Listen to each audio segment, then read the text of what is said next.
September 2021 bulan Mei nggak ada masalah secara hukum. Jadi Pak Didi harus belajar lagi kelihatannya. Lagi suka-suka mereka pakai imajinasi mereka untuk mendapatkan itu untuk mereka yang paling baik. Tapi kalau dari Menkyu sendiri arahannya apakah maksudnya lebih prefernya ke proyek-proyek yang komersil swasta, apakah proyek prioritas pemerintah gitu? Yang kita bilang ada nggak jangan dipakai beli bond dan jangan dipakai beli SRB itu. Hanya itu aja. Yang lain market base suka-suka mereka. Pak Menkyu, kebijakan Bapak dikritik Pak Didik, itu gimana Pak? Pak Didik salah undang-undangnya. Salah Pak ya? Saya tadi ditelepon Pak Lambok, ahli undang-undang kan. Dia bilang sama saya, Pak Didik salah. Dan hal ini pernah dilakukan sebelumnya. Ini bukan bukan perubahan anggaran, ini hanya uang kita dipindahkan saja. Nggak ada yang saya udah konsultasi juga dengan Pak Lambok dan ahli-ahli hukum di Kemenkyu. Dulu pernah dijalankan tahun 2008 bulan September 2021 bulan Mei nggak ada masalah secara hukum. Jadi Pak Didi harus belajar lagi kelihatannya. Pak, kalau yang 200 triliun itu tapi ini yang silpa Pak? Silpa apa sal gitu Pak yang berasal yang 200 triliun itu? Nggak ada urusan, pokoknya uang saya di bank saya geser, dari BI geser. Jadi Anda punya. Ini bukan dipinjemin, saya taruh aja, saya pindahin uangnya.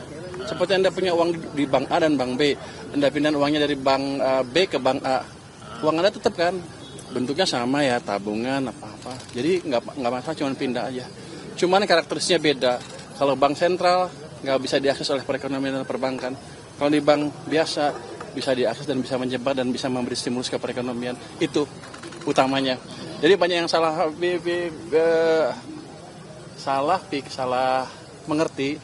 Seolah-olah saya memakai SAL untuk pembangunan atau uangnya saya ambil untuk pembangunan tertentu. Tidak. Saya hanya memaksa perbankan berpikir secara profesional. Jadi saya memaksa market mekanisme berjalan dengan memberi uang tambahan ke mereka.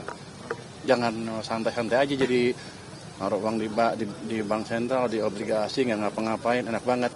Jadi sekarang mereka mesti berpikir sesuai dengan fungsi mereka, yang fungsi untuk apa perbankan dibuat.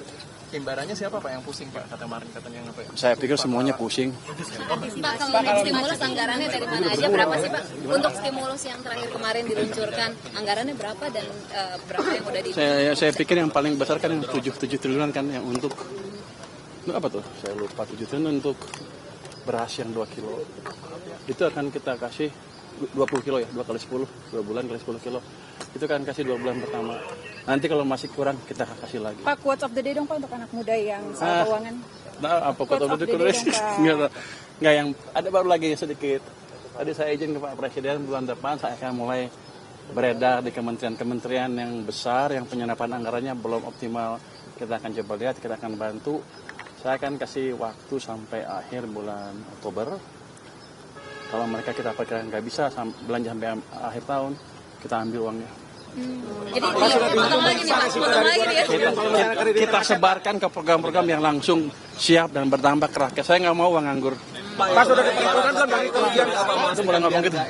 Itu quote of the day apa? Quote of the day untuk anak muda Pak untuk memulai bisnis atau memanage keuangan dong. Jadi kalau mau berinvestasi ya, di instrumen apapun, pelajari instrumen itu apa. Jangan ikut-ikutan orang, jangan FOMO fear of missing out. Pelajari instrumennya apa, mereka pasti berhasil. Oke.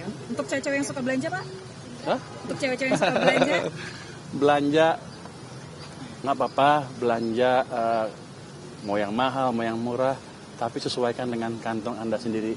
Jangan ngutang. Oke. Aku bayar Bapak, strategi Bapak itu dianggap sebagai dibandingin sama pemain sepak bola tuh kayak strategi menyerang gitu Pak, dibandingkan dengan Bu Sri Mulyani yang ofensif. Defensif? Ya defensif, sorry. Saya nggak tahu, yang saya tahu beginilah cara menjalankan fiscal policy yang baik. Saya nggak pernah main bola juga, nggak jago. Mungkin kalau main saya ketinggalan terus, udah tua, nggak bisa. Tapi basically itu pada dasarnya itu. Ilmu fiskal yang wajar seperti ini. Ketika Anda punya, Anda sudah anggarkan, habisin. Kalau nggak berani ngabisin, jangan didesain, jangan direncanakan. Itu aja.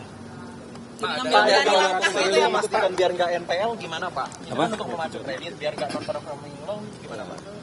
Kan perbankan cukup pinter harusnya. Kalau mereka kasih pinjaman nggak hati-hati jadi NPL, ya harusnya mereka dipecat. Tapi Pak, masalahnya kan sekarang katanya demand-nya yang lagi rendah gitu. Demand kredit nih Pak. Kalau menurut Bapak gimana? Siapa bilang? Tahun 2000, Anda ada ekonomi yang bilang begitu kan? Dia mesti belajar lagi ekonomi. Sebelumnya memang Jadi begini, tahun 2021 semua sama kan? Waktu itu kredit tumbuhnya rendah sekali. Semua orang bilang kita kredit nggak bisa tumbuh sebelum ekonominya membaik. Saya balik, Ternyata saya injek uang ke sistem dengan cara tertentu ya. Saya kan bukan menteri, bukan gubernur bank sentral, tapi kita injek uang ke sistem pada waktu bulan Mei 2021 cukup signifikan. M0 tumbuh double digit dalam hampir waktu yang hampir bersamaan, kredit juga tumbuh. Teorinya begini, kalau Anda tiba-tiba, ini berhubungan dengan opportunity cost of money. Kalau opportunity cost of money turun, bunga turun, uang ada dan uangnya ada misalnya, kan orang yang punya uang jadi nggak sayang belanja lagi. Kenapa? Loh, bunganya lebih kecil dari sebelumnya, gue habisin aja duit saya, kira-kira gitu. Sementara orang yang perusahaan yang mau ekspansi nggak takut lagi pinjam uang, kenapa? Bunganya lebih dari sebelumnya, ini kesempatan untuk berekspansi. Teorinya seperti di belakang layar, tapi empirisnya sudah kita perlihatkan di tahun 2021. Pada waktu itu kalau Anda rapat ke SSK, mereka akan bilang ekonomi nggak bisa, kredit nggak bisa bagus karena ekonominya belum tumbuh. Saya bilang enak amat kerjanya kalau gitu. Regulator ngapain? Jadi kita balik waktu itu dan berhasil. Itu bukti yang nyata. optimis tahun ini bisa seperti itu lagi ya Pak? Saya nggak optimis, tapi biasanya perilaku dari sistem perekonomian nggak berubah.